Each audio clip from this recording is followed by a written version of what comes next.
हमारे पास मार्केट में जितने भी इलाज और जितनी भी मेडिसिन मौजूद है ना, जो फार्मास्यूटिकल इंडस्ट्री में मौजूद है, वो सारे के सारे आपके पास DHT इनहिबिटर्स हैं। अब ये सारी मेडिसिन कर क्या रही हैं, मैं आपको बताऊं, एलोपैथी की जगह आप नेचुरोपैथी में इसका इलाज कैसे कर सकते हैं। ये सारी की सारी मेडिसिन आपके पास उस एंजाइम को रोकती हैं जो DHT को बनाते हैं। उस एंजाइम का नाम होता है 5-अल्फा रिडक्टेज। अगर मैं आपको बता दूं कि नेचर में ऐसी चीज़ें मौजूद हैं जो ईजिली 5-अल्फा रिडक्टेज को इनहिबिट कर सकती हैं और आप गंजपन से आज़ादी हासिल कर सकते हैं, तो ये क्या ही बात होगी। आपको सबसे आसान चीज़ बताऊं जो नेचर में 5-अल्फा रिडक्टेज इनहिबिटर है, वो आपके पास प्याज है।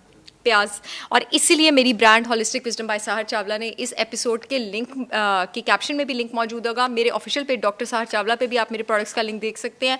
मैंने 100% SLS free, detergent free, chemical free प्याज का तेल और इसी तरह मेरा प्याज का शैम्पू है वो लॉन्च किया है। नेचर के 2 सबसे स्ट्रॉन्ग DHT इनहिबिटर्स हैं आपके पास अल्फा रिडक्टेज, एक है प्याज, दूसरा है रोजमेरी।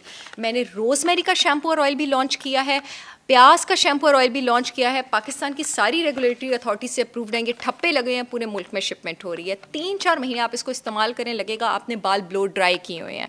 2 बार हफ्ते में आपने प्याज का शैम्पू और ऑयल इस्तेमाल करना है, 1 बार आपने रोजमेरी का शैम्पू और ऑयल इस्तेमाल करना है, और आपने 4 से 5 घंटे इसको सर पे रखना है। अदरवाइज तो हम ऑयल को 2 घंटे रखते हैं, इसको आपने कम से कम 4 से 5 घंटे रखना है। बेशक आप इसको ओवरनाइट भी रखें, आपके स्कैल्प में DHT लेवल्स नीचे जाना शुरू हो जाएंगे, आपका जो हेयर है वो फॉलिंग फेज में रुकने की जगह ग्रोथ फेज में आ जाएगा।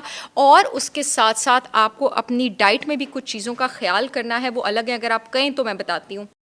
जी जी बिल्कुल। अच्छा जी। मैं वही कह रहा था कि डाइट का भी बताना है और रोज़मर्रा जो हमारी ज़िंदगी गुजारने के तरीके हैं, हम शैम्पू यूज़ कर रहे हैं, वो क्या शैम्पू हमारे बालों के लिए ठीक है? जी बिल्कुल, मैं बताती और हूँ। बालों को कितने दिनों बाद धोना चाहिए? डेली धोना चाहिए शैम्पू के साथ, ठीक है? और एक और मिथ है, वो भी मैं अगला सवाल वही करूँगा। ये बता दें कि हम खाएं क्या बालों को मजबूत करने के लिए ताकि ये बाल गिरें कम? आपके पास जब हेयर फॉलिकल्स गिरते हैं, हेयर फॉलिकल सफोकेट होता है, वो सोजिश की वजह से सफोकेट होता है, तो इसका मतलब है आपने खाने में वो चीज़ें लेनी है जो एंटी इन्फ्लेमेटरी हो। नेचर का सबसे स्ट्रॉन्गेस्ट एंटी इन्फ्लेमेटरी विटामिन आपके पास विटामिन D है।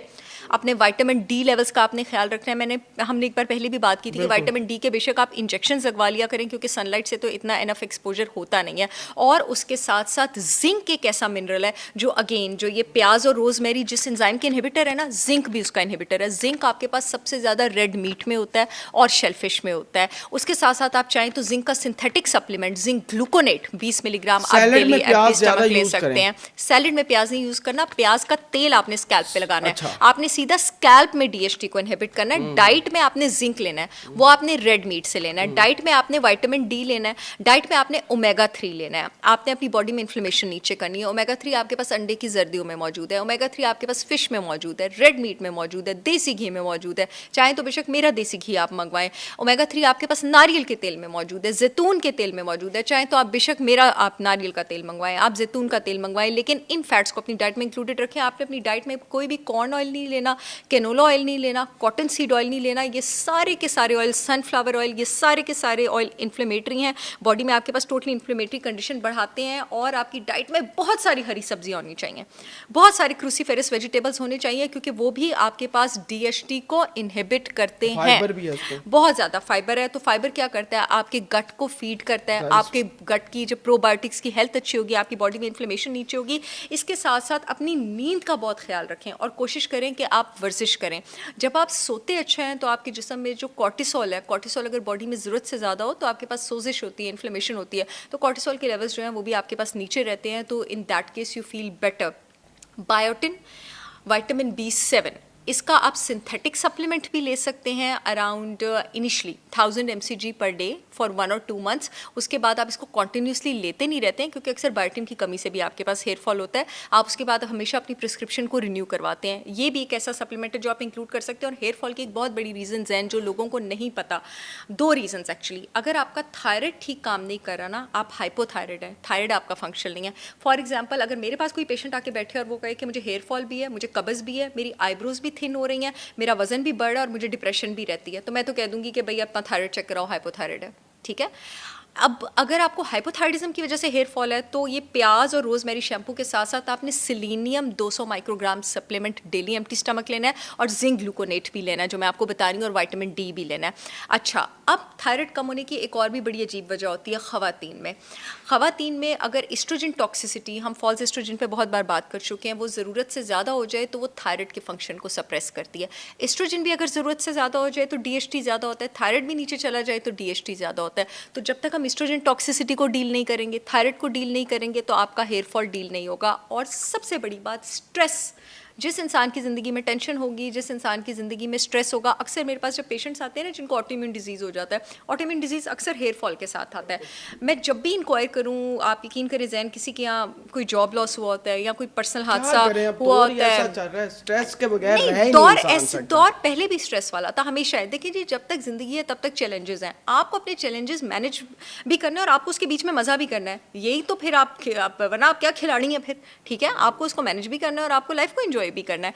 लेकिन अल्लाह ना करे, कुछ स्ट्रेसेस वाकई ऐसे होते हैं कि हर इंसान थोड़ी देर के लिए अपना ट्रैक लूज़ कर देता है। जैसे मेरे पास जो क्लाइंट्स आते हैं ना जिनको ऑटोइम्यून डिजीज़ या स्ट्रेस की वजह से हेयर फॉल हुआ होता है, कोई डेथ हुई होती है किसी अपने की, कोई डिवोर्स, कोई जॉब लॉस, कोई बहुत बड़ा हादसा हुआ होता है, तो उसके बाद भी आपके पास जो आपका हेयर फॉल है वो बहुत ज़्यादा स्वेयर हो जाता है। उसको मैनेज करने का भी यही तरीका है कि आप अपनी न्यूट्रिशन के थ्रू, मेडिटेशन के थ्रू, स्लीप के थ्रू, एक्सरसाइज के थ्रू उसको ठीक करें। और जो आपके रिजल्ट्स होते हैं ना, जैसे हार्मोन के रिजल्ट आने में टाइम लगता है 3-4 महीने, जैसे मैंने आपको कहा अगर आप मेरे प्रोडक्ट्स इस्तेमाल करेंगे रिजल्ट आने में 3-4 महीने लगेंगे।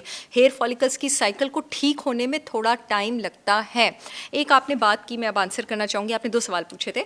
दूसरा आपने पूछा था कि शैम्पूज जो मार्केट में अवेलेबल है, जो हम डेली यूज करते हैं, जितने भी महंगा तरीन, आप 10,000 का भी शैम्पू इस वक्त मार्केट से उठा रहे हैं ना, और अगर वो सिंथेटिक है, यकीन करें उसमें सोडियम लॉरेल सल्फेट है। और सोडियम लॉरेल सल्फेट क्या है? सोडियम लॉरेल सल्फेट डिटर्जेंट है, वो सर्फेक्टेंट है। और ये cosmetic industry sodium lauryl sulphate डालती क्यों है? ये इसलिए डालती है कि वो जो झाग है वो ज्यादा बने। हाँ, मैं अपने मेरे प्रोडक्ट्स जब भी मेरे तो उसका मतलब नहीं लगाना चाहिए। मैं अपने प्रोडक्ट्स की जब भी बात करती हूँ, मैं कहती हूँ इसकी झाग नहीं बनेगी क्योंकि मैंने इसमें डिटर्जेंट नहीं डाला हुआ, ठीक है? और ये ज़ाहिर सारी मैंने लैब से टेस्ट करवाए हैं, तो डिटर्जेंट तो उसमें बिल्कुल भी नहीं है। मैंने इसमें सोडियम लॉरेल सल्फेट नहीं डाला हुआ, सिर्फ उसको एस्थेटिक बनाने के लिए, उसको फोम देने के लिए। हाँ, उसकी क्लेंजिंग प्रॉपर्टीज अच्छी होती हैं, वो यूज कंडीशनर में भी SLS है। आपके पास जितने शैम्पूज और ये हैं उस सब में SLS है।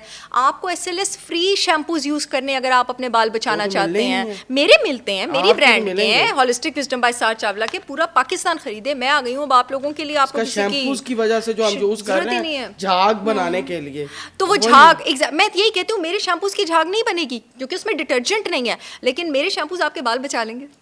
और वो नहीं बचाएंगे। हम जो डेली शैम्पू यूज कर रहे हैं उससे भी हमारे बालों को बड़े ज्यादा नुकसानात का सामना, और डॉक्टर साहब ने बता दिया। डॉक्टर साहब, गांव के अंदर बाल जब भी गिरते हैं खवातीन के या बच्चों को, जब भी बच्चे, ये सर पे दही लगाने का रवाज होता है, अच्छा रवाज अंडे के साथ। अच्छा रवाज है, बहुत अच्छा रवाज है। दही के साथ अगर दही लगाई जाए, दही और अंडा प्रोटीन है, बहुत अच्छा रवाज है। बल्कि उसके साथ आप एक और चीज़ भी इंक्लूड कर सकते हैं, the richest source of vitamin C on this planet.